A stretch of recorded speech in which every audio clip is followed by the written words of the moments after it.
It begins with a whisper in the cold morning air, the clang of steel in the distance, the scent of damp hay, and a boy's eyes wide with dreams too heavy for his shoulders.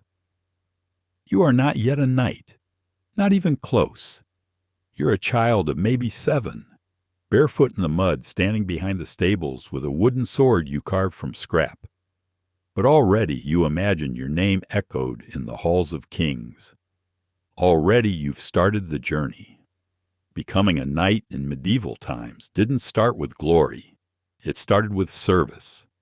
If you were lucky, or more accurately, if you were born noble, your path began as a page. At that age, you were sent away from home. Not because your family didn't love you, but because that was how honor was earned. You'd be placed in the household of another lord, trained not by comfort, but by humility. You'd learn manners before you touched a sword, how to bow, how to serve wine without spilling a drop, how to carry messages, how to show respect. It wasn't glorious. You'd wake early, sleep late, and be yelled at more often than praised. You might be cold. The castle where you lived wouldn't have been much warmer than the fields outside. Your fingers would go numb scrubbing armor, your knuckles red from polishing boots. You'd sweep straw, wash hounds, and carry the chamber pot. Yes, chamber pot. A knight's journey didn't smell of roses. But even in all that, there was fire. You'd watch the older squires train in the yard, sun glinting off steel, sweat painting their backs. You'd mimic their swings behind the stables when no one was watching.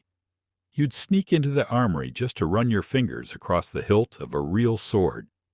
And sometimes, if the knight you served was kind, he'd let you carry his shield for 5 steps and tell you stories that felt larger than life. If you made it to age 14, your life shifted. That's when you'd become a squire. No more only serving in halls and kitchens. Now you trained for real.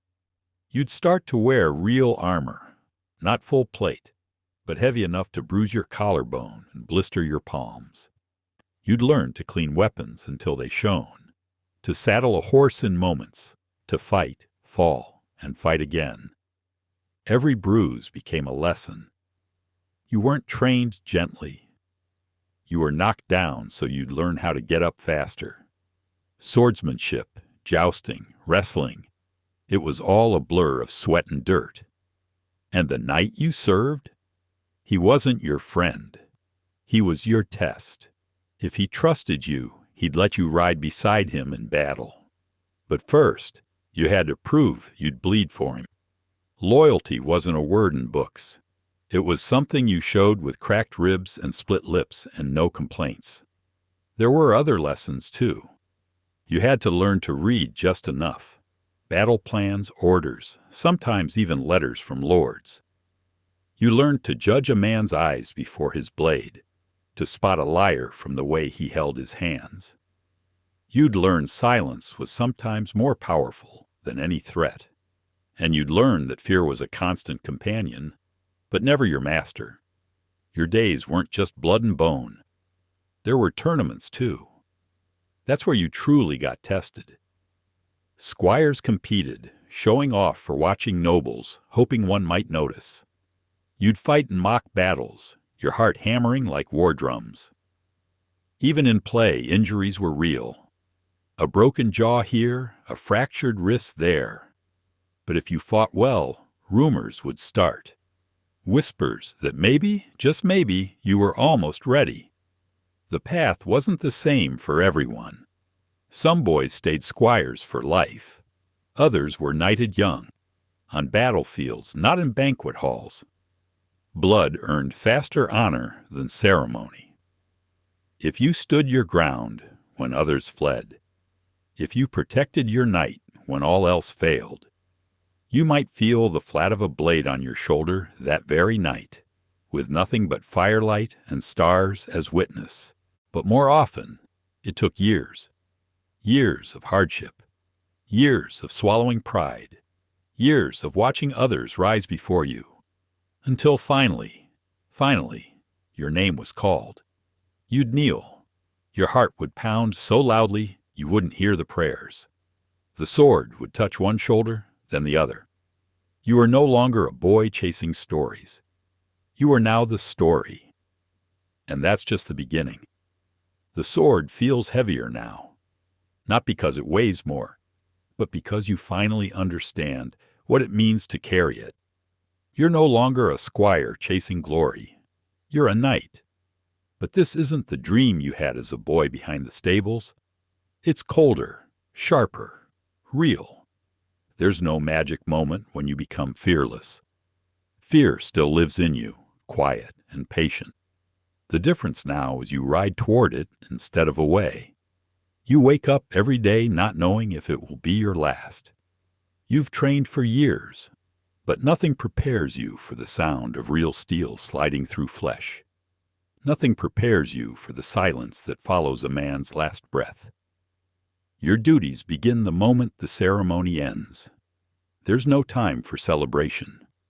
You're expected to fight, to lead, to obey.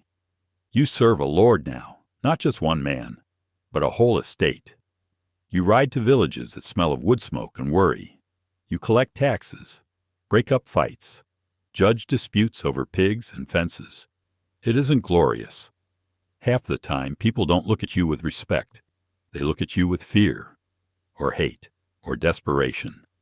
But when war comes, everything changes. You ride with your brothers, banners whipping in the wind, hooves thundering beneath you.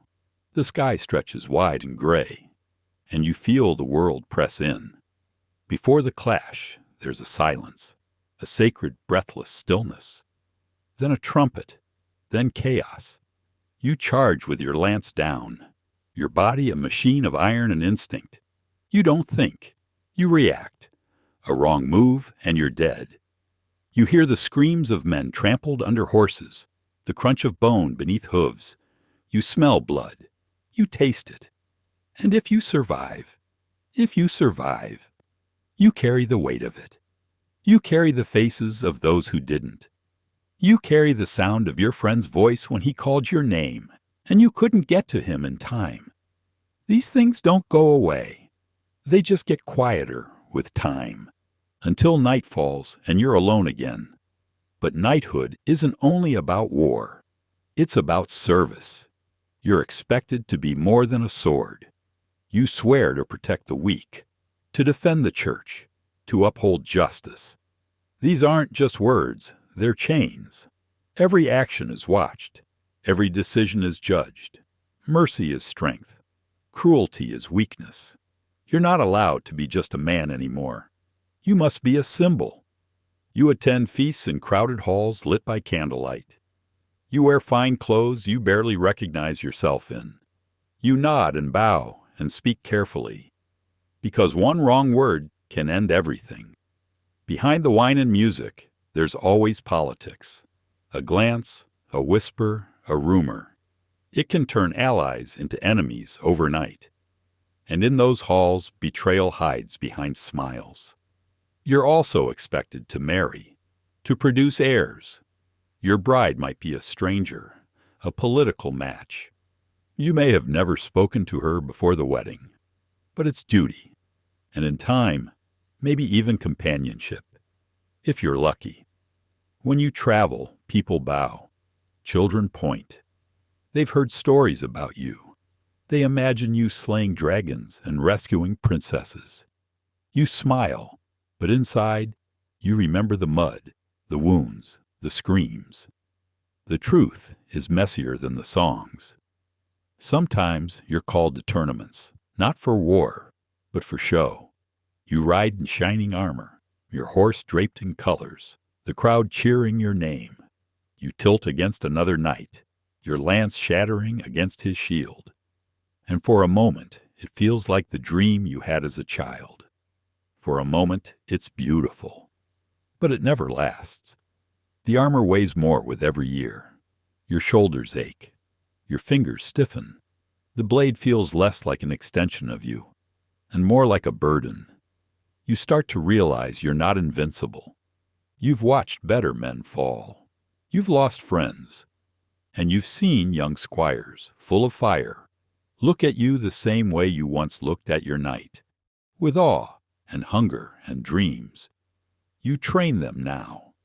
You see yourself in them. You remember the boy you were. You teach them not just how to fight, but how to think, how to stay alive, how to carry honor in a world that constantly tries to take it from you. And when you're alone, you think about what knighthood really is. Not the ceremony, not the armor, not even the battles, but the quiet choices, the ones no one sees. When you choose to protect someone even when it gains you nothing. When you keep a promise that's been forgotten by everyone else. When you fight not for glory, but because it's right. That's what it means to be a knight. And you begin to wonder how long you can keep doing it. The day will come when your sword hand trembles. You won't admit it at first. You'll train harder, ride longer, polish your armor until it shines like it did in your youth. But the weight is different now, not just in your joints, but in your soul. You've seen too much. You've bled too often. And the young men, your squires, your sons, are faster now, hungrier, reckless maybe. But you remember being the same. You'll ride into battle one last time, even if no one says it out loud. Something in your bones tells you this is the final march. The air smells sharper. The tension feels heavier.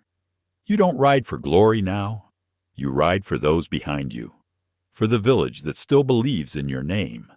For the boy watching from the trees, gripping a wooden stick like it's Excalibur. And when the fighting starts, your sword moves slower, but with precision. You've learned where to strike, when to block, how to predict before a blade even swings. You fight not like a wolf, but like a lion who's seen every kind of predator. But still, time is catching up. You can't outrun it forever. The battle ends one way or another. If you survive, you return home in silence. There's no celebration, no roaring fires or songs, just the quiet creak of your saddle and the way your horse walks slower, as if it knows. Back at your manor, or maybe a humble estate granted for years of loyalty, you begin to pass things down. The armor is stored, the sword hung on the wall. You no longer wear the mantle of knight each day. But you are still one, always will be, even if your battles are no longer fought with steel. Young squires visit now. Some come wide-eyed, others skeptical. All of them searching for something, honor, fame, purpose. You tell them the truth, that it hurts, that it's heavy, that it will cost them more than they know. And if they still want it, you teach them. You show them how to care for a blade, how to fight with restraint, how to read a man's heart before judging his actions. And you speak of mercy more than war, because the older you grow, the more you understand. A knight's greatest strength is not how many men he's defeated, but how many he's saved. Seasons pass. Your name becomes legend. People speak of your battles, but never of the nights you spent alone stitching your own wounds, or the guilt that clung to you like a second skin. They remember your victories, not the cost. But that's how it's always been. Then one morning, you don't rise at dawn. Your armor remains untouched. The sword on the wall gathers dust. The sun filters through the same window where you once stood watching the horizon for trouble. But now, there's peace. Some say you died in your sleep. Others whisper your soul rode off into the next life. Armor shining, banners waving, met at the gates by those you fought beside. And maybe that's true. Maybe somewhere beyond the veil, your journey continues.